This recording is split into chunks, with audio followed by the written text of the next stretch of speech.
Question 17 is about different types of distribution of data in statistics. Here we have a reasoning question. Explain why the range can be an effective method for measuring the spread of a distribution. So ineffective. Yeah, I was just thinking, why is that effective? Generally, let's understand few things because I know the next questions have some things like mean, median, median, range. Okay, so let me take some values. I will just take 3, say 5, 6, 7, 10. Okay, this is enough. You can take other values as well. Now what I need to do is I need to find the mean, median, range. I'll write ME for mean, that is given as mu, this is the symbol, mu, and median, I'll write MED, I'll write it full, sorry, and range. First and the easiest one to find is range. That is basically the highest number minus the lowest number. What is it? It is 7. Median is also very easy to find. It is just the middle number in the ascending order. This is already in ascending order, so count 1, 2. From here also 1, 2. This is the middle number. It is 6. What about the mean? I'll use the calculator here to be very accurate. Mean is the average. Basically, you add all the numbers 3 plus 5 plus 6 plus 7 plus 10. It'll be 31 and divided by number of numbers. You know, there are totally 5 numbers, right? So divide by 5. So it's 31 by 5. It's 6.2 here. Okay. So it's all very close, isn't it? The answer is 6.2. It's all very close and that's accurate enough. But what if there is another number over here, say 1? Let me just add this. Okay, this was the first set. Now this is the second, okay? What happens? I need to add that number here. 1 plus, let me just change this. 5 becomes 6 here because there are total number 6 now. It's 5.33, okay? It is now 5.33, that is mean. What about median?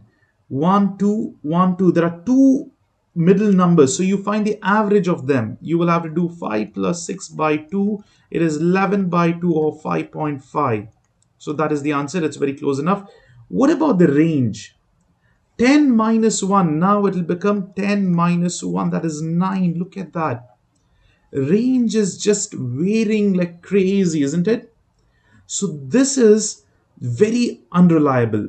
It's very ineffective, okay? It just gives you a number, but whenever the data is not accurate enough, when there are outliers, imagine over here, this is some sort of a data we have collected, and there is one outlier, say 25. Okay, sometimes it happens. This is all the nice values within the range where you can see the mean is 5.5, mean is 5.3, median is 5.5, but now I've added one number which is way out of the normal range. So now look at what happens. If I find the mean here, there'll be 7 numbers. When I add this 25, look, the answer is 8.16. The mean over here for the third set, which is this one, adding 25, is 8.14. What about the median? 1, 2, 3, 1, 2, 1, 2, 3. So these 3 gone. This is the middle term. It's 6. So median is highly reliable. It is much more reliable than the mean. Whereas range over here would be just way too wrong. It'd be 25 minus 1. It's 24. This is way off the scale. So you can see that's why this is very ineffective. And whereas median is much more effective than the mean as well. So these are the comparison between mean, median, range. I hope this is clear.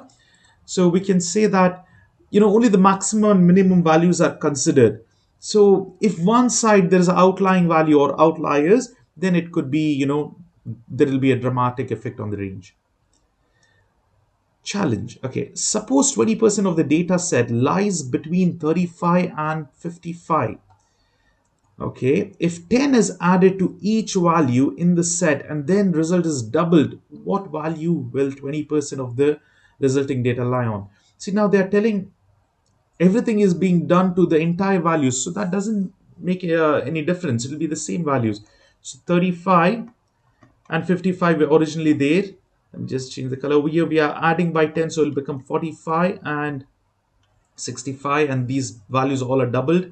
So not only this entire set of population, now imagine over here the total population was say 100. Now here entirely it's 110. Now when we double it, what's going to happen? It's going to be 90, and over here we will have 130, isn't it? 120 plus 10, yes. Now the entire thing is double, it will be 220. So this was 20%. Now everything is being doubled, so this will be 20% for the new set of values. For 110, yes, this will be 20%. For 220, yes, this is going to be 20% itself, isn't it? So this is going to be, just add both the sides by 10 and then double it.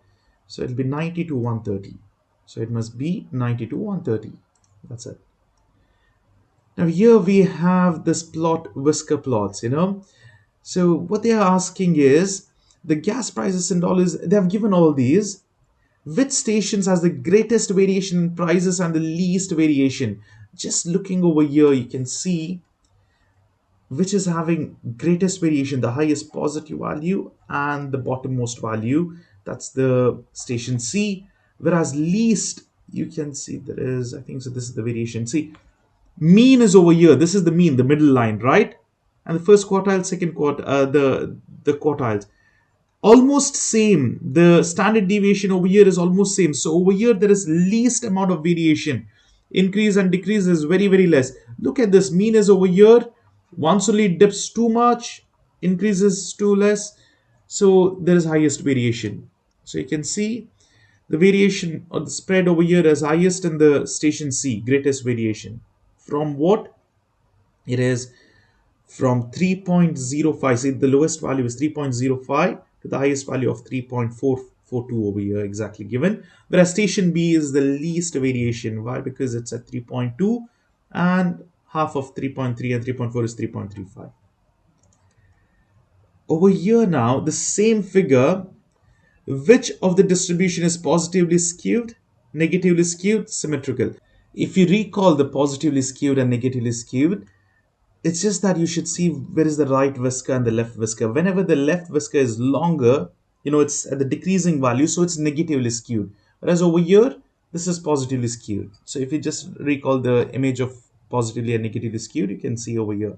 But look at this. This is symmetrical. It's almost equal. So this B is symmetrical. Whereas positively skewed is only one, that's station D. You can see the whisker is very high towards the positive side, longer, whereas these two are negatively skewed.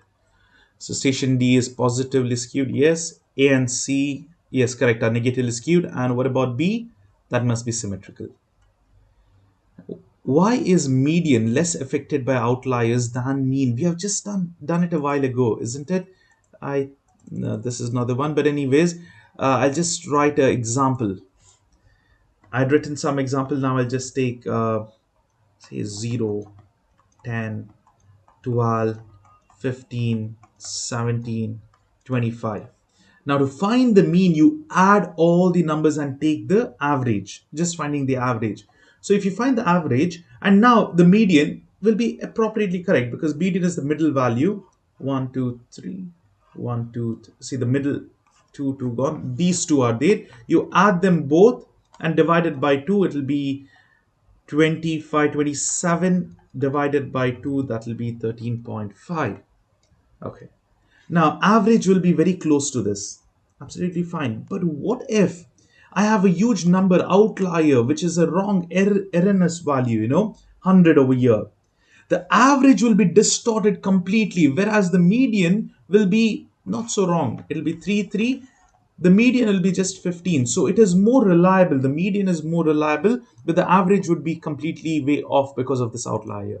So therefore, always medians are less affected by outlier value, especially when you do a study, say a survey or something. Sometimes you get wrong, completely wrong values.